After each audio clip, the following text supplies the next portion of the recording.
இப்பெல்லாம் பள்ளிக்கூடங்கள் அல்லது வெளிய சமூகங்களில் நடக்கிற சில குற்ற செயல்கள் பற்றிய செய்திகளை சமூக ஊடகங்களில் பார்க்கும்போது அந்த கமெண்ட் பாக்ஸில் பலரும் எழுதுகிற ஒரு கமெண்ட் இதுங்க.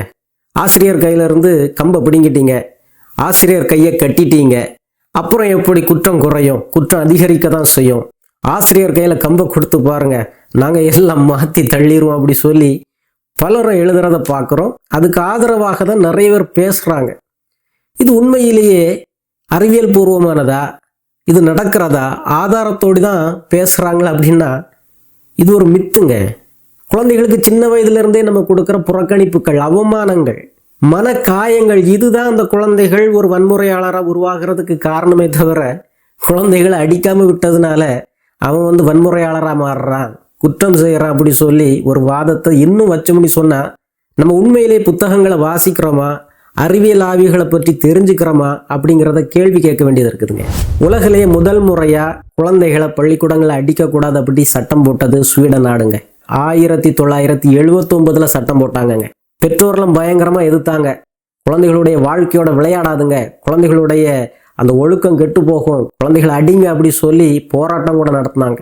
இல்லை, வகுப்பறையில் அந்த குழந்தைகளை எங்களால் கண்ட்ரோல் பண்ண முடியாது, சமூகத்தில் குற்றங்கள்லாம் அதிகமாகிடும், நாடு கெட்டு போகும், இப்படிலாம் சொல்லி ஆசிரியர்கள் அதிகமாக அறிக்கைகள்லாம் விட்டாங்க. நடந்தது என்ன தெரியுமா?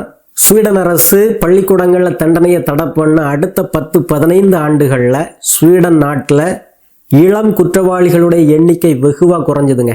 குடும்ப வன்முறை ரொம்ப குறைஞ்சுது, மதுவினால வர்ற பிரச்சனைகள் ரொம்ப குறைஞ்சுது. அடுத்தவங்களை மதிக்கணும், அடுத்தவங்களை காயப்படுத்தக்கூடாது அப்படிங்கிற உணர்வு ஆளுமை குழந்தைகள் மத்தியில் அதிகமாக வளர்ந்ததுங்க.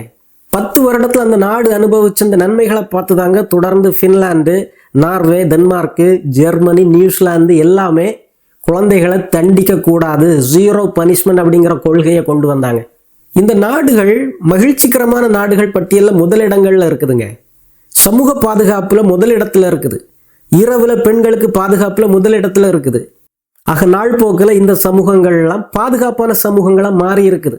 அந்த குழந்தைகள் பாதுகாப்பாக உணரும் போது, மகிழ்ச்சியாக உணரும் போது அந்த குழந்தைகளுக்கு ஒரு உணர்வு பாதுகாப்பு கிடைக்குது.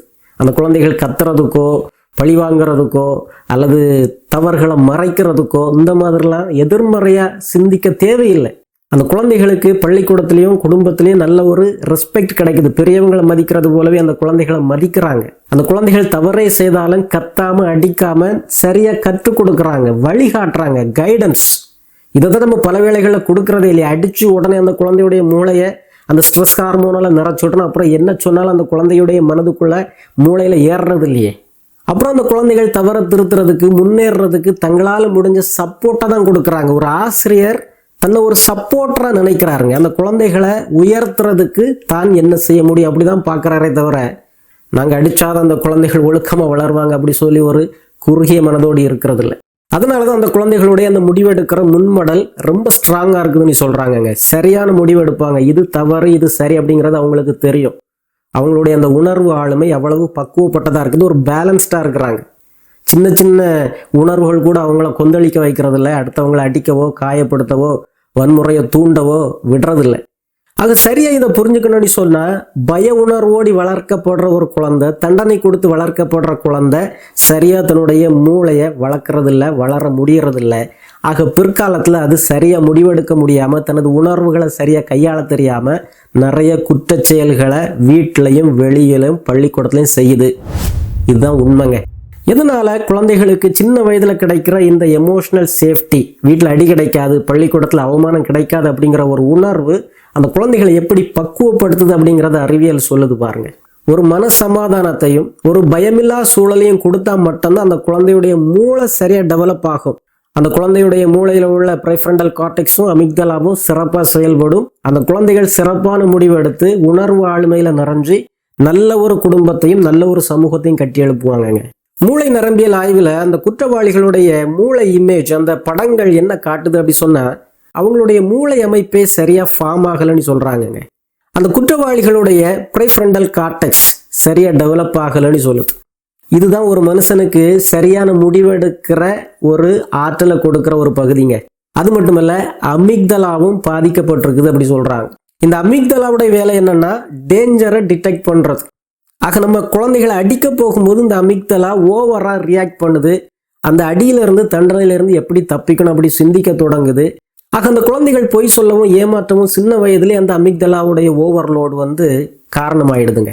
ஆக மூளையினுடைய இந்த 2 பகுதிகளும் இப்படி பாதிக்கப்பட்டாலே ஒரு மனிதனுக்கு சரியா தனது உணர்வுகளை கையாளுற பக்குவமா நடக்கிற ஒரு குணம் இருக்காதுங்க. நெஞ்சில கை வச்சு சொல்லுங்க, சின்ன வயசுல அடியோ தண்டனையோ நமக்கு பொறுப்பை கத்து தந்துதா, பயத்தை கத்து தந்துதா, ஒழுக்கத்தை கற்று தந்துதா, ஏமாற்றுறதுக்கு கற்று தந்துதா, அடுத்தவங்க மேல இரக்கம் காட்டணும், அன்பா இருக்கணும் நீ கத்து தந்துதா, அடிச்சவனை பழி வாங்கணும் நீ கத்து தந்துதா. ஆக நம்ம கொடுக்குற தண்டனைகளும் அடியும் குழந்தைக்கு உண்மையிலேயே கற்றுக் கொடுத்தது என்ன அப்படிங்கிறத இப்ப சொல்றேன். முதல்ல அதிகாரம் இருக்கிறவன் அடிக்கிறான் அப்படிங்கிறத அந்த குழந்தை கத்துக்குதுங்க. வீட்டுல அம்மா அப்பா இப்போ உயரமா வாட்டசாட்டமா அதிகாரம் உள்ளவங்களா இருக்கிறாங்க, அவங்க என்ன அடிக்கிறாங்க. பள்ளிக்கூடத்துல வாத்தியார் படிச்சவரா இருக்கிறாரு, அதிகாரம் மிக்கவரா இருக்கிறாரு, கையில குச்சி வச்சிருக்கிறாரு, அவர் என்ன அடிக்கிறார். நான் இப்போ சின்ன பையன், எனக்கு எப்போ அதிகாரம் வருதோ நானும் திரும்ப அடிக்கலாம். இதை தான் அந்த குழந்தை கத்துக்குதுங்க. 2வது, தப்பு செய்தா எனக்கு அடி கிடைக்கும், அது வலியை கொடுக்கும் அப்படிங்கிறத அந்த குழந்தை கத்துக்குது. ஆக பயந்து அது தப்பு செய்யாம இருக்கிறது இல்லை, மாட்டினா அடி கிடைக்கும், வலி இருக்கும், ஆக மாட்டாம தப்பு செய்யணும் அப்படிங்கிறத தான் சின்ன வயதுல இருந்தே அந்த குழந்தையுடைய மூளைக்கு சொல்லி கொடுத்து ட்ரெயின் பண்ணி இருக்கிறோங்க. அடுத்ததா உண்மையை ஒத்துக்கிட்டா, நான் தான் செய்தேன்னு சொன்னா அது டேஞ்சர், திரும்பவும் திட்டுவாங்க, எப்படியும் உண்மை சொன்னாலும் நமக்கு தண்டனை தான் கிடைக்க போகுது, அடிதான் கிடைக்க போகுது, ஆக உண்மையை சொல்லக்கூடாது. ஆக நம்ம கற்றுக் கொடுத்தது தாங்க அதிகார துஷ்பிரயோகம், குற்றத்தை மறைக்கிற மனநிலை, உண்மையை எக்காரணம் கொண்டும் சொல்லக்கூடாது அப்படிங்கிற மனநிலை. இதை தான் நம்முடைய தண்டனையும் அடியும் கற்றுக் கொடுத்துருக்கிறதே தவிர அந்த குழந்தைகளை ஒழுக்கத்திலேயோ அல்லது நல்ல அறநெறியிலையோ அது வளர்க்கவே இல்லை.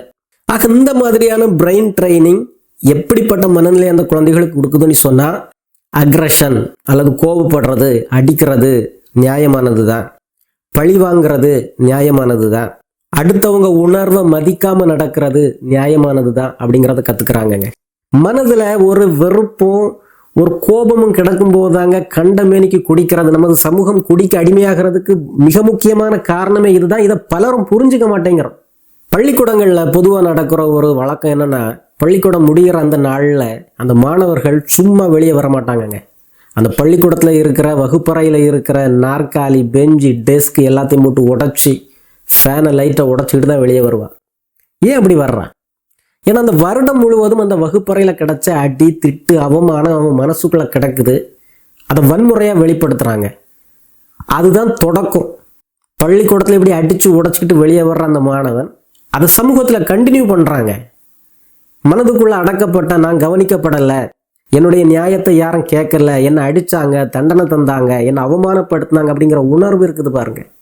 இதை கடைசி வரைக்கும் அந்த மனுஷன் சுமப்பாங்க. அவன் வீட்டில் மனைவி அடிக்கிறவனா இருப்பான், குழந்தைகள் அடிக்கிறவனா இருப்பான், வெளியில எல்லாருக்கிட்டையும் சண்டைக்கு போறவனா இருப்பான், அடுத்தவங்களை பழிவாங்க துடிக்கிறவனா இருப்பான். ஆக நம்ம சமூகத்தில் அடுத்தவங்களுடைய உணர்வை மதிக்காத ஒரு மனநிலை இருக்குதுன்னு சொன்னா, சின்ன வயசுல அந்த குழந்தைகளுடைய உணர்வை நம்மள மதிக்கலைங்க. பெரியவங்களா வளர்ந்த பிறகு இது தப்பு, அடுத்தவங்களை இப்படி அடிக்கக்கூடாது, பொது இடத்துல கலவரத்தை செய்யக்கூடாது அப்படிங்கிற ஒரு மனநிலை வரலன்னு சொன்னா, நம்ம குடும்பங்கள்ல அந்த குழந்தைகளுக்கு அப்படி கற்றுக் கொடுத்துருக்குறோம். வகுப்பறையே ஒரு பயம் நிறைந்த ஒரு இடமாகவே வச்சிருக்கும், குடும்பத்தை ஒரு கலவர பூமியாகவே வச்சிருக்கிறாங்க. ஆக அவன் வெளியே வரும்போது நான் இப்போ வளர்ந்துட்டேன், நானும் ஒரு பயில்வான் ஆகிட்டேன், ரவுடி ஆகிட்டேன் அப்படி சொல்லி அவன் என்ன கற்றுக்கிட்டானோ குடும்பத்திலையும் பள்ளிக்கூடத்துலையும் அதை வெளிப்படுத்துகிறாங்க. அதை தான் நம்ம அனுதினமும் செய்தியில் பார்த்துக்கிட்டு இருக்கிறோம். ஆக குழந்தைகளை, மாணவர்களை வன்முறையாளராக மாற்றுறதுல பெரும் பங்கு வன்முறையை கையாளுற பெற்றோருக்கும் உண்டு, ஆசிரியர்களுக்கும் உண்டு, அதை மறுக்கவே முடியாதுங்க. ஆக திரும்ப திரும்ப ஆசிரியர்கள் கையிலேருந்து கம்ப பிடுங்கினால தான் இந்த சமூகம் இப்படி கெட்டு போயிடுச்சு, ரொம்ப குற்றச் செயல்கள் பெருகிடுச்சு அப்படி ஆதாரம் இல்லாமல் திரும்ப திரும்ப பேசக்கூடாது. குழந்தைகளுடைய மூளையையும் மனதையும் பக்குவமாக வளர்க்கிற வீட்டு சூழலும் பள்ளி சூழலும் தான் நம்ம சமூகத்தை ஒரு ஆரோக்கியமான சமூகமாக மாற்ற முடியுங்க. மீண்டும் ஒரு நல்ல வீடியோவிலை விரைவில் சந்திப்போம். நன்றி.